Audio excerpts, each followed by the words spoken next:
business like show business like no business I know. Welcome back to the Candid Conversation. The film I want to start with is the debut movie from Greek director Christos Nikou, and it's called Apples.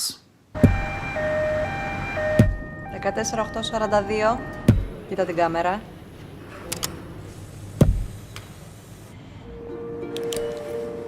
Λοιπόν, ο 14-8-42 δεν έχει κάποιο σημάδι, το έπαθε και αυτός ξαφνικά όπως όλοι οι άλλοι. Μια πρώτη εκτίμηση βάσει των αρχικών εξετάσεών σας είναι ότι πάσχετε από αμνησία.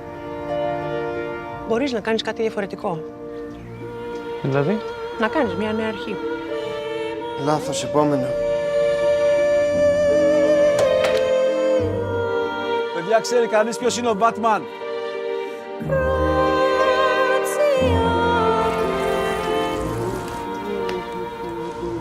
Θα πας καλά για την ώρα.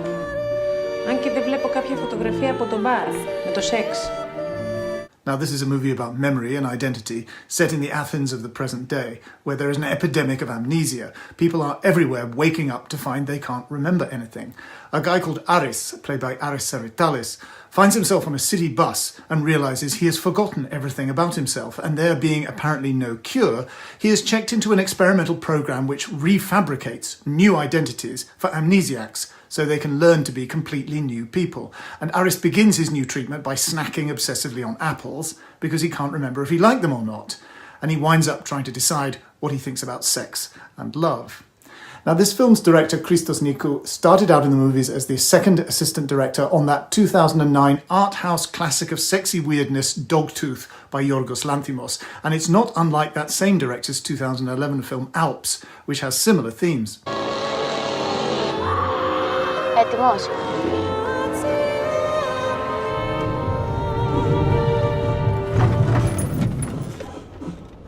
Τι έγινε?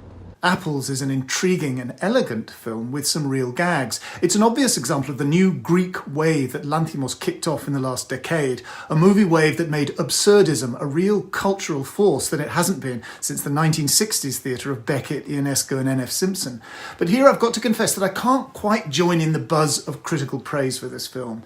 It's accomplished and amusing, but it also seems like a middleweight art house artifact, machine-tooled for the chattering classes, with an undemanding quirkiness, and maybe not saying all that much, or not as much as it thinks it's saying, about memory and identity. That said, there are interesting things here. I love the way that Aris and his fellow sufferers, trying to be new people, are in a way like 20-something students at some existential freshers' week, making friends and trying on new personalities.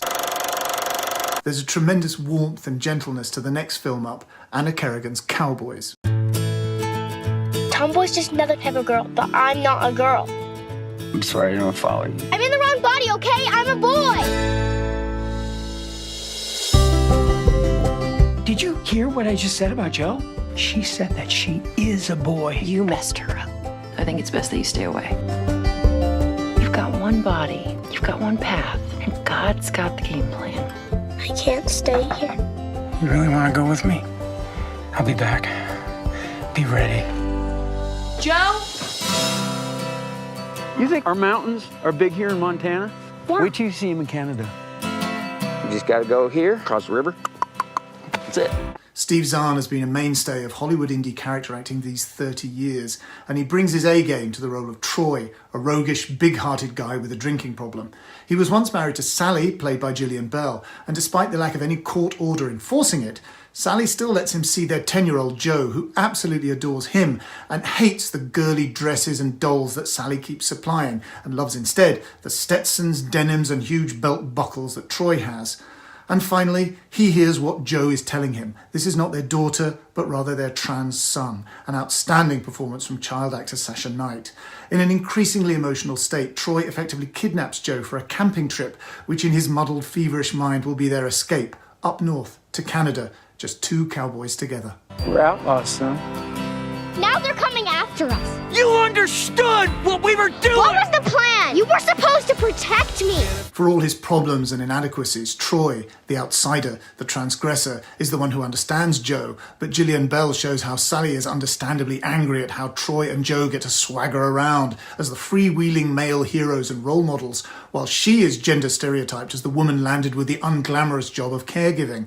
"Look who gets to suck," she says, asking angrily, who would choose to be a girl? And there is the further issue of how cowboys idolise and fetishise their phallic guns, which are going to get Troy and Joe into some deep trouble. Cowboys is a film which relaxes into its ideas, and the performances are all tremendous. I want to finish with a documentary that has been utterly overtaken by events which you could argue invalidate the film in its entirety, but I enjoyed it nevertheless. It's The United Way, the 20th century history of iconic football club and eminently monetisable brand Manchester United, presented by its outrageously smouldering bad boy legend, Eric Cantona.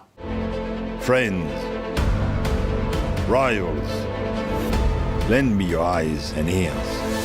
To understand the United Way means understanding the Busby Babes.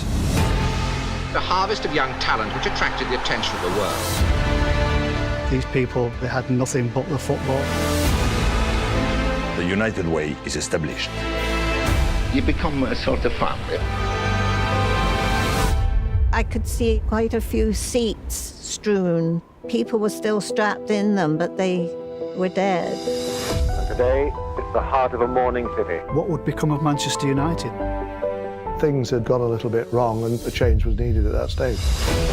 Alex Ferguson wanted to build a young team, not unlike Matt Busby. Beckham, the Nevilles, Scholes. And even as players, you're thinking, what are you doing? It was 26 years. They won the league. Having no success hurt, but that came from being a youth team player. We had to make adjustments. We had to change, and we did.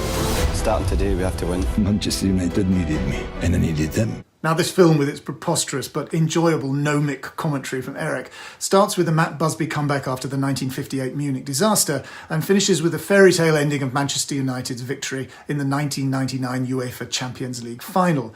And that's where it finishes, way before the 2005 Glazer takeover. So arguably this documentary is not exposed too badly by the European Super League fiasco, although it is naive in not conceding that the seeds of mega commercialism were being sown even in those days. But why does it finish at the end of the 90s anyway? Alex Ferguson carried on in charge until 2013, which might have been a more obvious endpoint. This film doesn't in fact talk to Alex Ferguson. He has his own documentary coming soon, Never Give In, directed by his son Jason. It's difficult to avoid the feeling that the film finishes at the end of the 90s because that's when Eric himself bowed out, and Cantona, the producer, actually looms much larger here than Bobby Charlton or George Best. I was born to play for Manchester United. We had that arrogance, really, that we were going to win games. All eyes on me. It's entertaining nonetheless, though I'd like to have seen a mention of Cantona's appearance in Ken Loach's comedy Looking for Eric, in which he says his greatest moment was a perfectly judged pass to Ryan Giggs against Sunderland in 1996.